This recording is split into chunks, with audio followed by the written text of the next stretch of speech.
আপনি কি ধরনের রোগী ছিলেন বলেন? জি, আমার হালকা মাজা ব্যথা ছিল। মাজা ব্যথা থেকে একটু নিয়ন্ত্রণে আসছে আপনার সেবা করাতে। মাজা ব্যথা ছিল? কেমন মাজা ব্যথা ছিল? এই তো ধরেন আপনার স্বাভাবিকভাবে দেখা গেছে একটা কাজ করতে গেলে হালকা একটু বাড়ি কাজ করলে ব্যথা করতো। আগে হালতে পারতেন? একটু হালেন তো দেখি। আগে হালতে পারতাম। হ্যাঁ হ্যাঁ, দেখি দেখি, একটু খুব তাড়াতাড়ি হালবেন।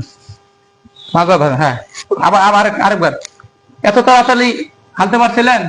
না, আগে অত তাড়াতাড়ি তো আচ্ছা, আপনার ই একটু করি খুব নাই। তাড়াতাড়ি বসবেন আর উঠবেন, খুব তাড়াতাড়ি। হ্যাঁ, আরেকবার আরেকবার। আগে কি এরকম ফিরিয়ে ছিল? এত তাড়াতাড়ি উঠে বসা করতে পারছিলেন? আগে অত তাড়াতাড়ি ওঠা বসা করতে পারি নাই, আপনার পেটও চবড়ি ছিল, আহ, সেটা জন্য করতে পারি নাই। এখন তাড়াতাড়ি উঠে বসা করতে পারছেন? হ্যাঁ, এখন একটু ফ্রি হয়েছে? এখন একটু ফ্রি হয়েছে। তা আপনি আল্লাহর রহমত করছে তো? ইনশাল্লাহ আল্লাহ তাআলা রহমত করছে, আপনার কাছে নছিলা। হ্যাঁ, আল্লাহর রহমত করছে। আপনার উপকার হয়েছে তো? হ্যাঁ, ইনশাল্লাহ আপনার দোয়ায় আল্লাহ তাআলা উপকার করছে। হ্যাঁ, উপকার হয়েছে। উপকার পায় খুশি আছেন তো? ইনশাল্লাহ খুশি আছে। আপনার নাম কি? SK plus Sujon. গ্রামের নাম? গ্রামের নাম হচ্ছে হালুয়াঘাট, থানা, জেলা? থানা হালুয়াঘাট, জেলা? জেলা ময়মনসিংহ।